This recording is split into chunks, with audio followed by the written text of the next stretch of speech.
আসসালামু আলাইকুম। তানিয়াস রান্নাঘর থেকে আপনাদের সবাইকে স্বাগতম। আজকে মাটির নিচের আলু দিয়ে গরুর মাংস রান্না করব। অনেকে মেটে আলুও বলে। ফার্স্টেই কড়াইতে সরিষার তেল দিয়ে নিয়েছি, এবার পেঁয়াজ কুচি দিয়ে নিলাম। খুব ভালোভাবে লাল করে ভেজে এখন গরম মশলা অ্যাড করে দিব।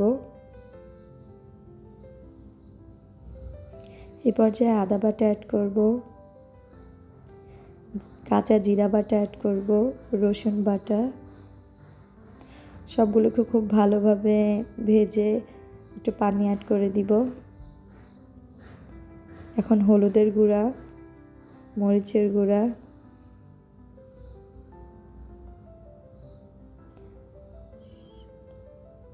সামান্য পরিমাণ ভাজা জিরার গুঁড়া, গরম মশলা গুঁড়া, ধনিয়া গুঁড়া অ্যাড করে দিলাম। এগুলো খুব ভালোভাবে ভেজে এ পর্যায়ে লবণ অ্যাড করে দিব। এ পর্যায়ে পানি অ্যাড করে দিব মশলা ভালোভাবে কষানোর জন্য।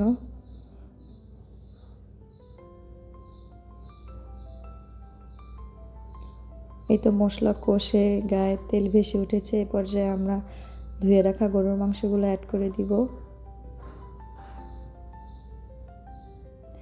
পর্যায়ে ঢেকে এই তো গরুর মাংসগুলো খুব ভালোভাবে কষানো হয়েছে। এবার যে আমি গরম পানি অ্যাড করে দিব। এই তো গরুর মাংসগুলো নাড়াচাড়া করে আমি কেটে রাখা আলুগুলো অ্যাড করে দিব।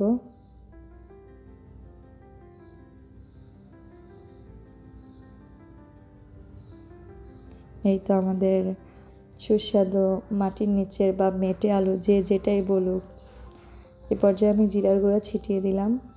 খুব মজাদার গরুর মাংস রেসিপিটি রান্না হয়ে গিয়েছে। মজাদার এই রেসিপিটি আপনাদের কাছে কেমন লাগলো অবশ্যই কমেন্টে জানিয়ে যাবেন।